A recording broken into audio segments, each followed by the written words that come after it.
ಅರ್ಜುನ ಕೃಷ್ಣನ ವಿಶ್ವರೂಪವನ್ನು ಕಂಡ ಒಂದು ವಿಸ್ಮಯದಿಂದ ಆಡಿದ ಮಾತುಗಳು.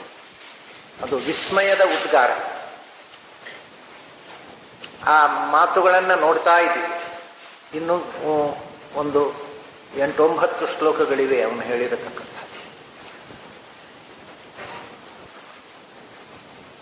ಪ್ರಾಯ ಅರ್ಜುನನ ಎಲ್ಲ ಮಾತುಗಳನ್ನು ನಾವು ಈ ಬಾರಿ ನೋಡ್ಲಿಕ್ಕೆ ಆಗುತ್ತೋ ಇಲ್ವೋ. ನಾವು ನಿನ್ನೆ ನೋಡಿದಂಥ ಅದರಲ್ಲಿ ಬಂದಿರತಕ್ಕಂಥದ್ದು ಬರೇ ದೇವಗಣ ಪ್ರವಿಷ್ಟರನ್ನು ಹೇಳ್ತಾನೆ. ಯಕ್ಷ ಗಂಧರ್ವ ಯಕ್ಷ ಅಸುರ ಸಿದ್ಧ ಸಂಘಾಹ, ಅಸುರರು ಕೂಡ ದೇವಗಣ ಪ್ರವಿಷ್ಟರು. ಇದು ಗಮನಿಸಬೇಕಾದ ಅಂಶ. ನಿನ್ನೆ ಇದನ್ನೆಲ್ಲ ಹೇಳಿದ್ದೆ ನಾನು. ಆಮೇಲೆ ಇನ್ನೊಂದು ಮುಖದಿಂದ ನೋಡ್ತಾನೆ, ಇನ್ನೊಂದು ಆಸ್ಪೆಕ್ಟ್ ಕಾಣ್ತಾ ಇದೆ ಅವನಿಗೆ. ರೂಪಂ ಮಹತ್ತೇ ಬಹುವಕ್ತ್ರ ನೇತ್ರಂ ಮಹಾಬಾಹೋ ಬಹು ಬಾಹೂರುಪಾದಂ ಬಹೂದರಂ ಬಹುದಂಷ್ಟ್ರಾಕರಾಳಂ ದೃಷ್ಟ್ವಾ ಲೋಕಾಹ ಪ್ರವ್ಯಥಿತಾಹ ತಥಾಹಂ ಅಂತ ಹೇಳ್ತಾನೆ. ರೂಪಂ ಮಹತ್ತೆ, ಭಾರೀ ರೂಪ, ಇಡೀ ವಿಶ್ವವನ್ನು ತುಂಬಿರತಕ್ಕಂಥ ರೂಪ. ಅದು ಹೇಗಿದೆ ಅಂದರೆ, ರೂಪಂ ಮಹತ್ವ ಅಂತ ಯಾಕೆ ಹೇಳ್ತಾನೆ ಗೊತ್ತಾ? ನಾನಾ ವಿಧವಾದ ರೂಪಗಳನ್ನು ಕಂಡಿದ್ದಾನೆ. ಈಗ ಅವನು ಒಬ್ಬೊಬ್ಬ ವ್ಯಕ್ತಿಯ ಒಳಗೂ ಒಂದೊಂದು ರೂಪದಿಂದ ಭಗವಂತ ಕಂಡಿದ್ದಾನೆ. ಅಲ್ಲಿ ಎಷ್ಟು ಜನ ಇದ್ದಾರೆ, ಪ್ರತಿಯೊಂದು ಒಳಗೂ ಅಂತರ್ಯಾಮಿ ಆಗಿರ್ತಕ್ಕ ಭಗವಂತನ ರೂಪ ಕಾಣ್ತಾ ಇದೆ. ಒಂಥರ ಭಗವಂತ ಒಳಗೆ ಇದ್ದಾನೆ, ನಮಗೆ ಹೊರಗೆ ಇದ್ದದ್ದು ಕಾಣುತ್ತೆ, ಒಳಗೆ ಇದ್ದದ್ದು ಕಾಣೋಲ್ಲ. ಅರ್ಜುನನಿಗೆ ಭಗವಂತ ಒಂಥರ ಎಕ್ಸ್ರೇ ಐ ಕೊಟ್ಟುಬಿಟ್ಟ. ಒಳಗಿದ್ದದ್ದೆಲ್ಲ ಕಾಣಿಸ್ಲ, ಹೊರಗೆ ಇದ್ದದ್ದು ಏನು ಕಾಣೋಲ್ಲ. ಹೊರಗೆ ಇದ್ದಂತಹ ಈ ದೇಹ ಕಾಣಲಿಲ್ಲ, ಒಳಗಿರ್ತಕ್ಕ ಭಗವಂತ ಕಂಡ ಅಂತರ್ಯಾಮಿ. ಇದು ಒಂದು ದರ್ಶನ. ಅದು ಅಲ್ಲಿ ಎಷ್ಟು 18 ಅಕ್ಷೋಹಿಣಿ ರೂಪ ಕಂಡಿದೆ ಭಗವಂತ, ಅದು ಬೇರೆ. ಇದು ರೂಪ ಮಹತ್ತೆ, ಅದು ಭೂಮ್ಯಾಕಾಶಗಳನ್ನು ವ್ಯಾಪಿಸಿ ನಿಂತಹ ರೂಪ ಇನ್ನೊಂದು. ಆ ರೂಪದ ಒಂದು ವಿಶೇಷ ಹೇಳ್ತಾನೆ. ಬಹು ವಕ್ತ್ರ ನೇತ್ರಂ ಮಹಾಬಾಹೋ ಬಹು ಬಾಹೂರುಪಾದಂ. ಬರೀ ಈ ವಿಷಯ ಹಿಂದೆ ಅನೇಕ ವಕ್ತ್ರನಯನ ಅಂತ ಹೇಳಿದ್ದಾನೆ. ಅನೇಕ ವಕ್ತ್ರನಯನ ಅಂತ ಹೇಳಿ ಆಗಿದೆ. ಕಣ್ಣು ಬಾಯಿ ಅನೇಕ, ಅನಂತ ಬಾಹು ಅಂತ ಹೇಳಿ ಆಗಿದೆ. ಇಲ್ಲಿ ಪುನಃ ಬಹು ವಕ್ತ್ರ ನೇತ್ರ ಅಂತ ಹೇಳ್ತಾನಲ್ಲ, ಇಲ್ಲಿ ಬೇರೆ ಒಂದು ಉದ್ದೇಶ ಇದೆ. ಒಂದೊಂದು ಸಂಗತಿಯನ್ನು ಇನ್ನೊಮ್ಮೆ ಹೇಳುವಾಗ ಬೇರೆ ಒಂದು ಆಸ್ಪೆಕ್ಟ್ ಅನ್ನ ಮನಸ್ಸಿನಲ್ಲಿ ಇಟ್ಟುಕೊಂಡು ಅರ್ಜುನ ಹೇಳ್ತಾನೆ. ಅದನ್ನು ಗಮನಿಸಿದರೆ ನಮಗೂ ಕಾಣುತ್ತೆ. ಭಗವಂತನ ಭೂವ್ಯೋಮಗಳನ್ನು ತುಂಬಿರತಕ್ಕಂಥ ಮಹಾರೂಪ. ಆ ರೂಪ ಹೇಗಿದೆ ಅಂದರೆ ಬಹು ವಕ್ತ್ರ ನೇತ್ರಂ. ಆ ರೂಪಕ್ಕೆ ಅನೇಕ ಮುಖಗಳು, ಅನೇಕ ಕಣ್ಣುಗಳು, ಆಮೇಲೆ ಬಹು ಬಾಹು ಊರು ಪಾದಂ, ಅನೇಕ ತೋಳುಗಳು, ಅನೇಕ ತೊಡೆಗಳು, ಅನೇಕ ಪಾದಗಳು ಅಂತ. ಇದು ಹಿಂದೆ ಬಂತಲ್ಲ. ಬಾಹು ಬಂದಿದೆ, ಊರು ಬಂದಿದೆ, ವಕ್ತ್ರ ಬಂದಿದೆ, ನಯನ ಬಂದಿದೆ, ಅನೇಕ ಅಂತ ಆಗಿದೆ, ಎಲ್ಲ ಹೇಳಿ ಆಗಿದೆ. ಇಲ್ಲಿ ಪುನಃ ಯಾಕೆ ಹೇಳ್ತಾನೆ ಅಂದರೆ, ಇಲ್ಲಿ ಬೇರೊಂದು ರೀತಿಯಿಂದ ಕಾಣಿಸ್ತಾ ಇದೆ ಅವನಿಗೆ ಭಗವಂತನ ರೂಪ. ಆ ರೂಪ ಮುಖ ಬಾಹು ಊರು ಪಾದ ಏನನ್ನು ಹೇಳ್ತದೆ? ಇದು ಬ್ರಾಹ್ಮಣೋಸ್ಯ ಮುಖಮಾಸೀತ್ ಬಾಹೂರಾಜನ್ಯಕೃತ ಊರು ತದಸ್ಯದ್ವೈಶ್ಯ ಪದ್ಭ್ಯಾಂಗ್ ಶೂದ್ರೋ ಅಜಾಯತ. ಅದನ್ನ ಹೇಳ್ತಾನೆ ನೋಡಿ. ನಿನ್ನ ಮುಖ ಎಲ್ಲಿ ನೋಡಿದರೆ ಅಲ್ಲಿ ಮುಖ. ಆ ಮುಖದಿಂದ ಜ್ಞಾನಪ್ರಧಾನವಾಗಿರ್ತಕ್ಕಂಥ ಸೃಷ್ಟಿ ಕಾರ್ಯೋನ್ಮುಖವಾದ ಮುಖ ಅದು ಕಾಣ್ತಾ ಇದೆ ಅವನಿಗೆ. ಮತ್ತೊಂದು ಕಡೆ ಬಾಹು ಊರು ಪಾದ, ಮತ್ತೊಂದು ಕಡೆ ಬಾಹುವಿನಿಂದ ಕ್ಷತ್ರ ಪರಾಕ್ರಾಂತರಾಗಿರತಕ್ಕಂಥ ಜನಾಂಗ ಕ್ಷತ್ರಿಯರು ಸೃಷ್ಟಿ ಮಾಡತಕ್ಕಂಥ ಬಾಹು, ಅದರಿಂದ ಕ್ಷತ್ರಿಯರು ಹುಟ್ಟಿ ಬರ್ತಾ ಇರೋದು ಕಾಣ್ತಾ ಇದೆ ಅವನಿಗೆ. ಊರುವಿನಿಂದ ವೈಶ್ಯರು ಬರ್ತಾ ಇದ್ದಾರೆ ಪಾದದಿಂದ. ಎಷ್ಟು ಅನಂತವಾದ ಪಾದ, ಅನಂತವಾದ ಊರು, ಅನಂತವಾದ ಬಾಹು, ಅನಂತವಾದ ಮುಖ. ಅದರಿಂದ ಚತುರ್ವರ್ಣಗಳು, 4 ಸ್ವಭಾವದ ಜೀವಜಾತ ಸೃಷ್ಟಿಯಾಗುವ ಮುಖ ಕಾಣಿಸ್ತಾ ಇದೆ ಅವನಿಗೆ. ಬಹುವಕ್ತ್ರ ನೇತ್ರಂ. ಆ ಮೊದಲನೇದ್ದು ಮುಖದಿಂದ ಬ್ರಾಹ್ಮಣೋಸಿ ಮುಖಮಾಸಿ ಬಹುವಕ್ತ್ರಂ ಸಾಕಿತ್ತು. ಬಹುವಕ್ತ್ರ ನೇತ್ರಂ ಅಂದ್ರು. ಅದು ಯಾಕೆಂದರೆ ನಿಜವಾದ ಬ್ರಾಹ್ಮಣ ಯಾರು ಅಂತ ಹೇಳಬೇಕಾಗಿತ್ತು. ಬಾಯಿಯಿಂದ ಬಂದ, ಅದರಿಂದ ಬಾಯಿ ಮಾತು ಜ್ಞಾನವನ್ನ ಉಪದೇಶ ಮಾಡೋದು ಮುಖ್ಯ ಆಯಿತು. ಆದರೆ ಅದು ಅಷ್ಟೇ ಮುಖ್ಯ ಅಲ್ಲ. ಬಾಯಿಯಿಂದ ಶ್ರುತಿ ಉದ್ಗಾರ ಮಾಡಿ ಬಾಯಿಯಿಂದ ಬಂದ ಮಾತಿನಿಂದ ಭಗವಂತನನ್ನು ಮೊದಲು ತಿಳಿದು ಕೊನೆಗೆ ಕಣ್ಣಾರೆ ಭಗವಂತನನ್ನು ಕಾಣುವವನು ನಿಜವಾದ ಬ್ರಾಹ್ಮಣ. ಅದಕ್ಕೆ ಬಾಯಿಯಿಂದ ಕಣ್ಣಿನ ತನಕ ಹೋದ್ರು. ಬಹುವಕ್ತ್ರ ನೇತ್ರಂ.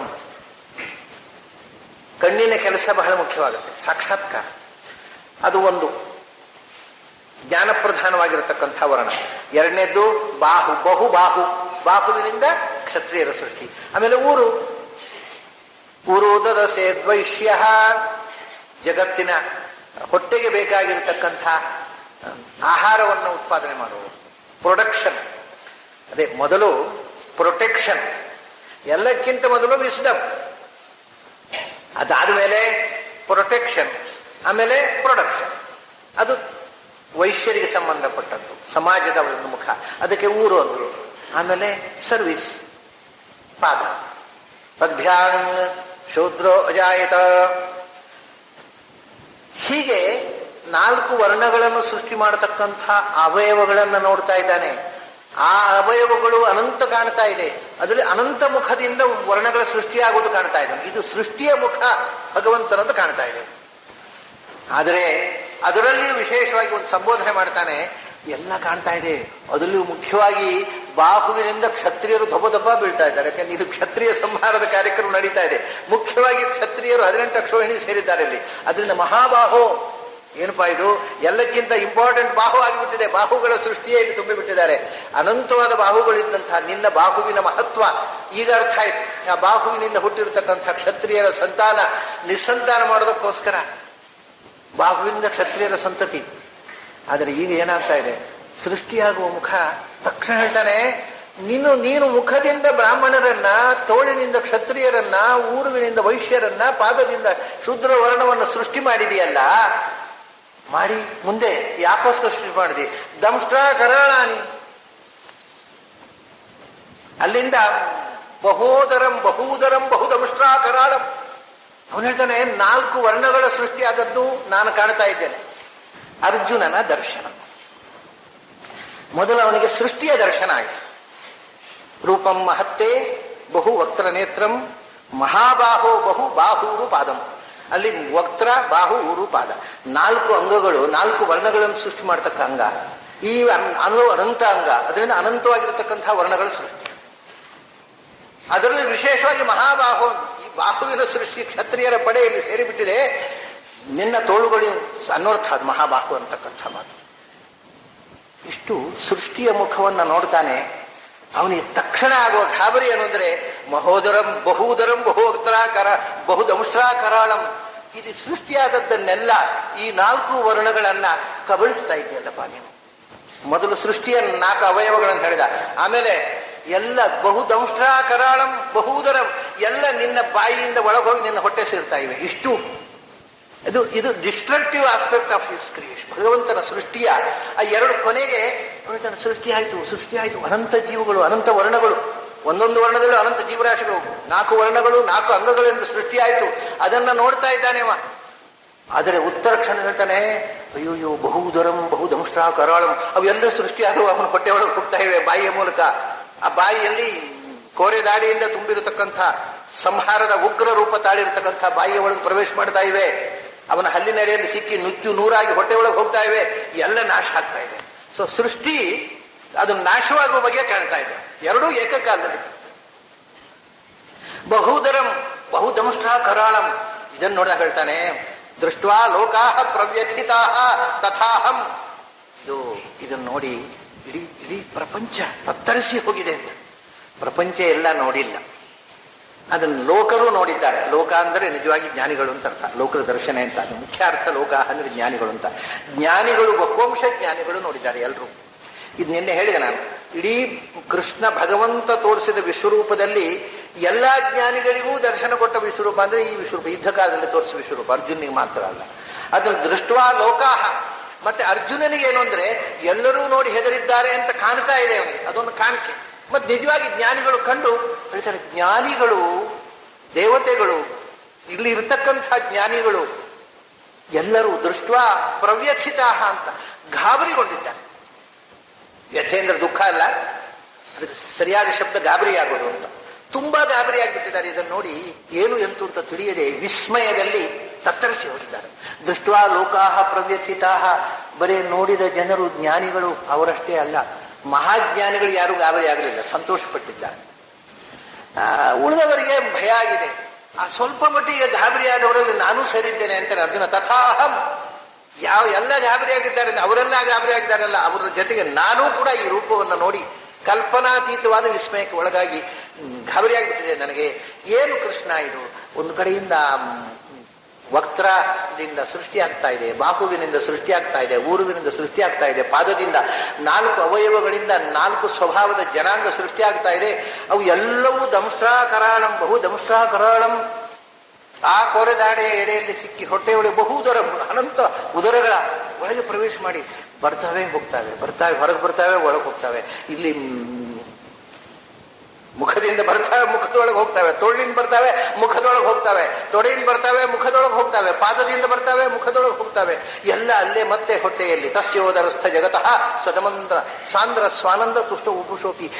ಇದು ಕಲ್ಪನೆಗೆ ಮೀರಿದ ವಿಚಿತ್ರ ವಿಸ್ಮಯವಾದಂತಹ ಒಂದು ಅನುಭವ. ಅರ್ಜುನಿಗೂ ಭಗವಂತ ಸೃಷ್ಟಿ ಸಂಹಾರ ಅಂದ್ರೆ ಏನು ಅಂತ ಒಂದು ಸರ್ತಿ ಏಕಕಾಲದಲ್ಲಿ ಎರಡನ್ನೂ ಕಾಣುವ ಅವಕಾಶ ನೋಡಿ ಹೇಳ್ತಾನೆ, ಇದು ನಾನು ಭಗವಂತನ ಮಹಿಮೆ ತಿಳಿದಿದ್ದೆ, ಆದರೆ ಇದು ನಾನು ಕಲ್ಪನೆ ಮೀರಿರತಕ್ಕಂಥ ನೋಟ. ದೃಷ್ಟ್ವಾ ಲೋಕಾಹ ಪ್ರವ್ಯಥಿತಾಹ ತಥಾಹಂ ನಿನ್ನ ಈ ರೂಪಂ ಮಹತ್. ನೆಕ್ಸ್ಟ್ ಹೇಳ್ತಾನೆ ನೋಡಿ, ಈ ಗೀತೆಯ ಸೊಬಗು ಇದು ಗಮನಿಸಬೇಕಾದಂಥದ್ದು. ಅವನು ಹೇಳ್ತಾನೆ ನಭಸ್ಪೃಶಂ ತ್ವಾಂ ತಂದ್ಬಿಡ್ತಾನೆ. ಮೊದಲು ಇಲ್ಲಿ ತೇ ರೂಪಂ ತಂದ, ನೆಕ್ಸ್ಟ್ ಶ್ಲೋಕದಲ್ಲಿ ತ್ವಾಂ ನಭಸ್ಪೃಶಂ ಅಂದ್ರೆ ನೀನು ಬೇರೆ, ನಿನ್ನ ರೂಪ ಬೇರೆ ಅಲ್ಲ. ಮುಂದೆ ಹೇಳ್ತಾನೆ ಭೂವ್ಯೋಮಗಳಲ್ಲಿ ತುಂಬಿರುವ ನೀನು ಅಂತಾನೆ. ಮೊದಲು ನಿನ್ನ ರೂಪ ಅಂತಿದ್ದಾನೆ. ಆದ್ರಿಂದ ಏನಾಯ್ತು, ಭಗವಂತ ಮತ್ತು ಭಗವಂತನ ರೂಪ ಅಂದ್ರೆ ಆಕಾರ, ಫಾರ್ಮ್, ಭಗವಂತನ ಆಕಾರ ಅಥವಾ ಶರೀರ, ರೂಪ ಬೇರೆ ಅಲ್ಲ, ಭಗವಂತ ಬೇರೆ ಅಲ್ಲ. ಭಗವಂತನು ಜ್ಞಾನಾನಂದಮಯ, ಅವನ ರೂಪವು ಜ್ಞಾನಾನಂದಮಯ ಅಂತ. ನೆಕ್ಸ್ಟ್ ಏನು ಇಲ್ಲಿ ಹೇಳುವ, ನಭಸ್ಪೃಶಂ ದೀಪ್ತಂ ಅನೇಕ ವರ್ಣಂ ಅಲ್ಲಿ ಹೇಳ್ಬಿಡ್ತಾನೆ, ವ್ಯಾತ್ವಾನನಂ ದೀಪ್ತ ವಿಶಾಲ ನೇತ್ರಂ ದೃಷ್ಟ್ವಾ ಹಿ ತ್ವಾ ಪ್ರವ್ಯಥಿತ ಅಂತ. ಅಲ್ಲಿ ತ್ವಾಂ ದೃಷ್ಟ ಅಂತ ಬರ್ತದೆ. ಹಿಂದೆ ತೇ ರೂಪಂ ದೃಷ್ಟ ಅಂತ ಹೇಳಿ ತಕ್ಷಣ ಮುಂದಿನ ಶ್ಲೋಕದಲ್ಲಿ ನಿನ್ನನ್ನು ನೋಡಿ. ನೀನು ಮತ್ತು ನಿನ್ನ ರೂಪ ಅಂತ 2 ವಸ್ತು ಇಲ್ಲ ನಮ್ಮಲ್ಲಿ. ನಾನು ಅಂದ್ರೆ ನನ್ನೊಳಗೆ ನಿಮಗೆ ಕಾಣದಂಥ ಒಂದು, ನನಗೂ ಕಾಣದ ನಿಮಗೂ ಕಾಣದ ನಾನು ಒಳಗಿದೆ ಒಂದು. ಅದು ಇರೋದ್ರಿಂದ ಈ ಹೊರಗಿನ ಆಕಾರ ಚಟುವಟಿಕೆ ಮಾಡ್ತಾ ಇದೆ. ಅದು ಕಾಣುತ್ತೆ, ಕಾಣುವ ರೂಪ, ಕಾಣದ ಜೀವ, ಜೀವದ ರೂಪ. ಅಲ್ಲಿ ಹಾಗಲ್ಲ, ನೀನು ನಿನ್ನ ರೂಪ ಎರಡು ಒಂದೇ. ಇಲ್ಲಿ ನಾವು ನಮ್ಮ ರೂಪ ಒಂದೇ ಅಲ್ಲ. ರೂಪ ಅಂದ್ರೆ ಬಾಹ್ಯ ಶರೀರ, ನಮಗೆ ಕಾಣತಕ್ಕ ರೂಪ ಉಂಟಲ್ಲ, ಕಣ್ಣಿಗೆ ಕಾಣುವ ಆಕಾರ, ಫಾರ್ಮು, ಅದು ಬೇರೆ. ಆದರೆ ನಾವು ಶಬ್ದದಿಂದ ಕರೆಯುವಂತಹದ್ದು ಕಾಣದೇ ಇರತಕ್ಕ ಎನರ್ಜಿಗೆ, ಅವನೊಳಗೆ ಒಂದು ಜೀವ ಇದೆ. ಆ ಜೀವವನ್ನು ನಾವು ನೀನು ಅಂತ ಹೇಳೋದು. ಆದರೆ ಯಾವಾಗಲೂ ಅಷ್ಟೇ, ಶಬ್ದದ ಅರ್ಥ, the inner most essence is the meaning of the word. ಆ ಶಬ್ದದ ಅರ್ಥ ನಮಗೆ ಕಾಣದ ಎನರ್ಜಿ, ಅದನ್ನು ತೋರಿಸುವುದು ಕಾಣುವಂತಹ ಆಕಾರವನ್ನು ತೋರಿಸಿ ಮಾತಾಡುವುದು. ಆದ್ರೆ ಕಾಣುವ ಆಕಾರ ಶಬ್ದದ ಅರ್ಥ ಅಲ್ಲ. ನೀನು ಅಂದಾಗ ಈ ಹೊರಗೆ ಈ ಹೇಗೆ ಹೋಗುತ್ತೆ ನೋಡಿ. ಚಿಕ್ಕ ಮಕ್ಕಳಿಗೆ ನಾವು ಅವರು ಅಂತ, ಇವರು ಇಂಥವ್ರು, ಇವರು ಇಂಥವ್ರು ಅಂತ ಬೆರಳು ತೋರಿಸಿ ಹೇಳ್ತೇವೆ. ಮಕ್ಕಳು ಏನು ತಿಳ್ಕೊತಾವೆ ಪಾಪ, ಚಿಕ್ಕ ಮಕ್ಕಳು, ಓಹೋ ಆ ಪ್ಯಾಂಟು ಆ ಕೋಟೆಯವರು ಅಂತ. ಯಾಕೆ ಅದನ್ನೇ ತೋರಿಸಿದ್ ನಾವು. ಪ್ಯಾಂಟು ಕೋಟನ್ನು ತೋರಿಸಿ ಇವರು ಇಂಥವರು, ಓ ಪ್ಯಾಂಟು ಅಂದ್ರೆ ಈ ಹೆಸರು ಪ್ಯಾಂಟು ಕೋಟಿನದ್ದು ಅಂತ. ಕೆಲವರಿಗೆ ಅಷ್ಟೇ ಬಂಡವಾಳ ಇರೋದು, ಒಳಗೇನು ಇರೋದಿಲ್ಲ. ಅದನ್ನ ಮಕ್ಕಳು ತಿಳ್ಕೊಳ್ಳೋದು ಪೂರ ತಪ್ಪಲ್ಲ. ಅಷ್ಟೇ ಅವರು ಬಂಡವಾಳ ಇರೋದು, ಒಳ್ಳೆ ಪ್ಯಾಂಟು ಕೋಟ್ ಹಾಕೊಂಡ್ರೆ ಒಂದು ಪರ್ಸನಾಲಿಟಿ, ಒಳಗಿಂದ ಬೈ ಹುಲ್ಲು ಏನೂ ಇರೋದಿಲ್ಲ ಒಳಗೆ, ತಲೆ ಒಳಗೂ ಇರೋದಿಲ್ಲ, ಮೈ ಒಳಗೂ ಇರೋಲ್ಲ. ಅದರ ಸ್ವಲ್ಪ ಬೆಳೆದಾಗ ಪ್ಯಾಂಟು ಕೋಟ್ ಅಲ್ಲ, ಮತ್ತೆ ಪ್ಯಾಂಟು ಕೋಟು ತೆಗೆದ ಮೇಲೂ ಕಾಣುತ್ತಲ್ಲ ಚರ್ಮ, ದೇಹ, ಅದು ನೀನು ಅಂದರೆ. ಆಮೇಲೆ ಆ ದೇಹವು ಬಿದ್ದು ಹೋಗುತ್ತೆ ಒಂದು ದಿವಸ, ಹೊರಟೋದ್ರು ಅವರು. ಹೌದಾ? ಹಾಗಾದ್ರೆ ದೇಹ ಚಟುವಟಿಕೆ ಮಾಡ್ತಾ ಇತ್ತಲ್ಲ, ಒಳಗಿನಿಂದ ಯೋಚಿಸ್ತಾ ಇತ್ತು, ಮಾತಾಡ್ತಾ ಇತ್ತು, ಆಕ್ಟಿವ್ ಆಗಿತ್ತಲ್ಲ, ಅದನ್ನು ಆಕ್ಟಿವೇಟ್ ಮಾಡಿರ್ತಕ್ಕ ಒಳಗಿಂದ ಒಂದು ಮೈಂಡ್ ಉಂಟಿತ್ತಲ್ಲ, ಮನಸ್ಸು, ಅದು ನೀನು ಅನ್ನೋದರ ಅರ್ಥ. ಕಡೆ ಮನಸ್ಸು ಅಂದ್ರೆ ಮನಸ್ಸು ಅಲ್ಲ, ಮನಸ್ಸು ಯೋಚಿಸಿದ್ದಲ್ಲ, ಮನಸ್ಸಿನಿಂದ ಯೋಚಿಸಿದ್ದು. ಹಾಗಾದ್ರೆ ಮನಸ್ಸಿನಿಂದ ಯಾರು ಯೋಚಿಸಿದ್ದು? ಅದು ನೀನು. ಹೀಗೆ ಬೆಳೀತಾ ಬೆಳೀತಾ ಅರ್ಥ ಒಳಗೆ ಹೋಗ್ತಾ ಇನ್ನರ್ ಆಮೇಲೆ ಅದ್ರ ನೀನು ಅಂದ್ರೆ ನನ್ನ ಜೀವ. ಇದು ಸಾಮಾನ್ಯ ಎಲ್ಲರಿಗೂ ಆಗುವ ಅರ್ಥ. ಹಾಗೆ ಇನ್ನೂ ಹೆಚ್ಚು ಮಾಡಿದ್ರೆ ನಾನು ಕೂಡ ಯಾವುದೋ ಒಂದು ನಿಯಂತ್ರಣಕ್ಕೆ ಒಳಪಟ್ಟಿದ್ದೇನಲ್ಲ, ನಾನು ಕೂಡ ಇಂಡಿಪೆಂಡೆಂಟ್ ಅಲ್ಲ. ಹಾಗಾದ್ರೆ ನನ್ನನ್ನು ಕೂಡ ನಿಯಂತ್ರಿಸುವಂತ ನನ್ನ ಒಳಗೂ ಒಂದು ಎನರ್ಜಿ ಉಂಟಲ್ಲ, ಅದು ನೀನು. ಅಂದ್ರೆ ಎಲ್ಲ ಶಬ್ದವು ಇನ್ನರ್ ಮೋಸ್ಟ್ ಎನರ್ಜಿಯನ್ನು ಹೇಳುತ್ತೆ ಅಂತ ಇಟ್ಕೊಂಡ್ರೆ ಭಾಷಾಶಾಸ್ತ್ರ ಇದು. ಅದಕ್ಕೇನು ವೇದಾಂತ ಓದಬೇಕಾಗಿಲ್ಲ. ಈ ಎನರ್ಜಿಯನ್ನು ಹೇಳುತ್ತೆ. Not the meaning of the word is not the outer form but the inner energy. ಆ innermost energy is God everywhere. ಆದ್ರಿಂದ God is the meaning of every word. ಇದು ಭಾಷಾಶಾಸ್ತ್ರ, ಇದಕ್ಕೇನು ವೇದಾಂತ ಓದಬೇಕಾಗಿಲ್ಲ. ಹಾಗಾಗಿ ಒಳಗೆ ಇರುವಂಥದ್ದು ಬೇರೆ, ಹೊರಗಿರುವಂಥದ್ದು ಬೇರೆ. ನಮಗೆಲ್ಲ ಹಾಗೆ ಅಲ್ಲ, ಒಳಗೊಂದು ಹೊರಗೊಂದು. ಎಲ್ಲರದ್ದು ಅಷ್ಟೇ, ಒಳಗೊಂದು ಹೊರಗೊಂದು. ಹೊರಗಿಂದ ಒಂದು ನಾಟಕ ಕಂಪನಿ ಬೇರೆ, ಒಳಗಿಂದ ನಾಟಕ ಬೇರೆ. ನಾವು ಹೊರಗಿನಿಂದ ಬಹಳ ಸುಭಗತನದ ಪ್ರದರ್ಶನ ಮಾಡ್ತೇವೆ, ಒಳಗಿಂದ ಅಷ್ಟು ಸುಭಗರಾಗಿರೋಲ್ಲ, ನೀಚರಾಗಿರ್ತೀವಿ.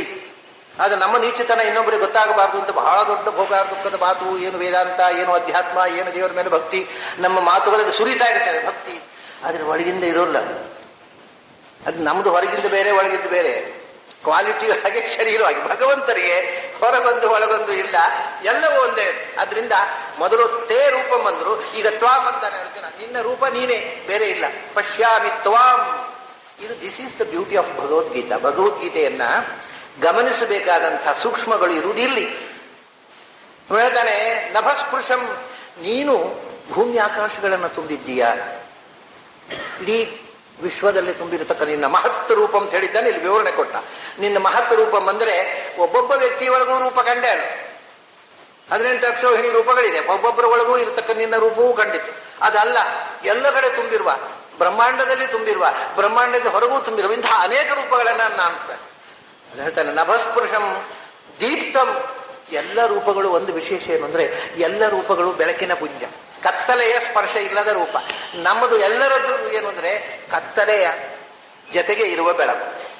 ಭಗವಂತ ಒಬ್ಬನನ್ನ ಬಿಟ್ಟು ಉಳಿದ ಎಲ್ಲರ ಬೆಳಕು ಕತ್ತಲೆಯ ಜೊತೆಗಿರುವ ಬೆಳಕು.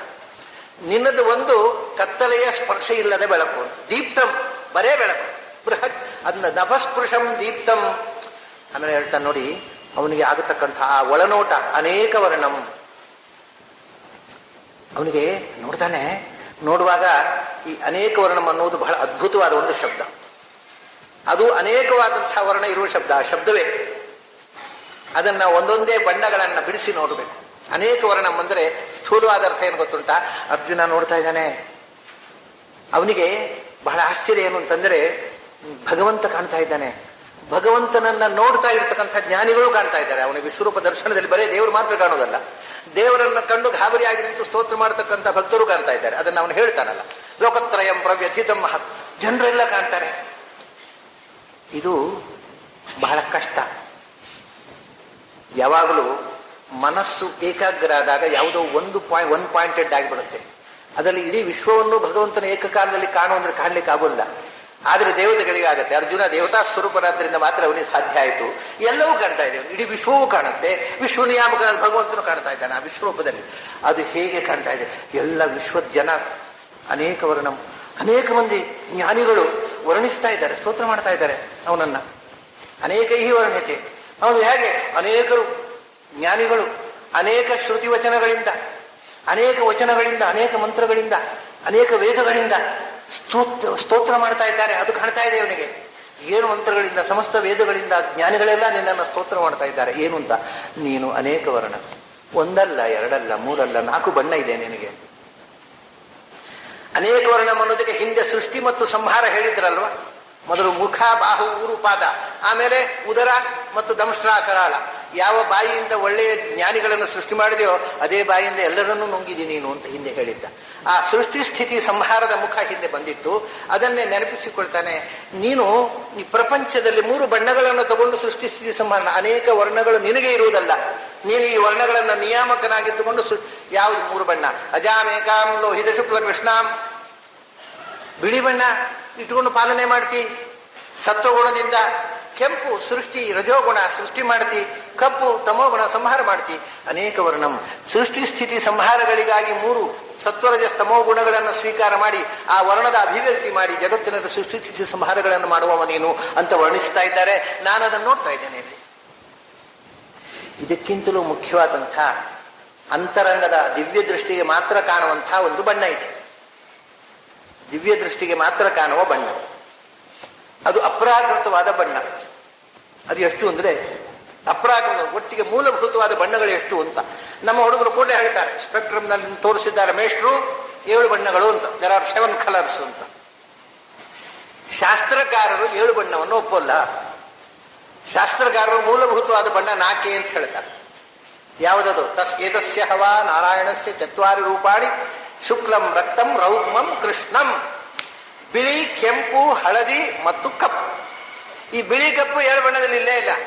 ಅರ್ವಾಚೀನರು ಬಿಳಿ ಮತ್ತು ಕಪ್ಪು ಬಣ್ಣ ಅಂತಲೇ ಒಪ್ಪಲ್ಲ. ಆದರೆ ಪ್ರಾಚೀನರು ಅದನ್ನು ಬಣ್ಣ ಅಂತ ಒಪ್ಪಿದ್ದಾರೆ. ಅದು ಬಣ್ಣ ಇಲ್ಲದೆ ಇರುವುದಕ್ಕೆ ಕಪ್ಪು ಕಾಣುವುದಲ್ಲ. ಕಪ್ಪು ಬಣ್ಣ ಒಂದಿದೆ. ಅವರಿಗೂ ಸ್ವಲ್ಪ ಕಣ್ಬಿಟ್ಟು ನೋಡಿದ್ರೆ ಗೊತ್ತಾಗತ್ತೆ ಸೈಂಟಿಸ್ಟ್ಗಳಿಗೂ. ಕಪ್ಪು ಅಂದ್ರೆ ಬಣ್ಣ ಇಲ್ಲದೆ ಇರುವುದಲ್ಲ, ಕಪ್ಪು ಬಣ್ಣ ಒಂದು ಇದೆ ಅಂತ ಸ್ವಲ್ಪ ಕಣ್ಬಿಟ್ಟು ನೋಡ್ಬೇಕು. ಅವ್ರು ಕಣ್ಮುಚ್ಚಿ ಯೋಚನೆ ಮಾಡಿದ್ರೆ ಸೈಂಟಿಸ್ಟ್ಗಳು ಹೀಗೆ ತಪ್ಪು ತೀರ್ಮಾನಕ್ಕೆ ಬರ್ತಾರೆ. ಅಂದ್ರೆ 4 ಬಣ್ಣಗಳು ಹೇಳಿಲ್ಲ. ಯಾಕೆ ಗೊತ್ತಾ? ಅವ್ರದ್ದು ಮೊದಲನೇದ್ದು ಏನಿದೆ, ವಯೋಲೆಟ್ಟು, ಇಂಡಿಗೋ, ಆಮೇಲೆ ಬ್ಲೂ, ಆಮೇಲೆ ಗ್ರೀನ್. ಇದು ಇಷ್ಟಕ್ಕೂ ಒಟ್ಟಿಗೆ ಅವರು ಕೃಷ್ಣ ಅಂತ ಹೇಳ್ತಾರೆ. ಮತ್ತು ಕಪ್ಪು, 5 ಬಣ್ಣಗಳು ಸೇರಿ ಕೃಷ್ಣವರ್ಣ ಅಂತ. ಈ ಕೃಷ್ಣವರ್ಣದ ಡಿಫರೆಂಟ್ ಶೇಡ್ಸೇ ಅದು ಇಂಡಿಗೋ ಆಗುತ್ತೆ, ಅದು ಬ್ಲೂ ಆಗುತ್ತೆ, ಅದು ವಯೋಲೆಟ್ ಆಗುತ್ತೆ, ಅದೇ ಗ್ರೀನ್ ಆಗುತ್ತೆ, ಅದೇ ಬ್ಲ್ಯಾಕ್ ಆಗುತ್ತೆ. ಒಂದು ಬಣ್ಣದಲ್ಲಿ 5 ಬಣ್ಣಗಳನ್ನು ಸೇರಿಸಿದ್ರು. ಅದರಿಂದ ಮೂಲವರ್ಣ ಕೃಷ್ಣವರ್ಣ ಬೇರೆ ಬೇರೆ ಬಣ್ಣಗಳ ಸಮಾವೇಶದಿಂದ ಕೃಷ್ಣವೇ ಬ್ಲೂ ಆಗುತ್ತೆ. ಸಂಸ್ಕೃತದಲ್ಲಿ ಕೃಷ್ಣ ಮತ್ತು ನೀಲ ಒಂದೇ ಅರ್ಥದಲ್ಲಿ ಉಪಯೋಗಿಸೋದು, ಹರಿತ್ ಅನ್ನೋದು ಅದೇ ಅರ್ಥದಲ್ಲಿ ಉಪಯೋಗಿಸೋದು. ಅದರಿಂದ ನೀವು ಮೊದಲನೇದು ಇಂಡಿಗೋ, ಆಮೇಲೆ ವಯೋಲೆಟ್, ಬ್ಲೂ ಮತ್ತು ಗ್ರೀನ್, ಈ ಮೊದಲನೇ 4 ಬಣ್ಣಗಳುಂಟಲ್ಲ 7 ಕಲರ್ಸ್ನಲ್ಲಿ, ಅದು ಇಷ್ಟನ್ನ ಕೃಷ್ಣಂ ಅಂತ ಒಂದು ಬಣ್ಣ, ಭಗವಂತನ ಮೂಲ ಬಣ್ಣ ಇದು. ಆಮೇಲೆ ಯೆಲ್ಲೋ ಮತ್ತು ಆರೆಂಜ್ ಉಂಟಲ್ಲ, ಅದನ್ನು ರೌಕ್ಮಮ್ ಅಂದ್ರು. ಈ 2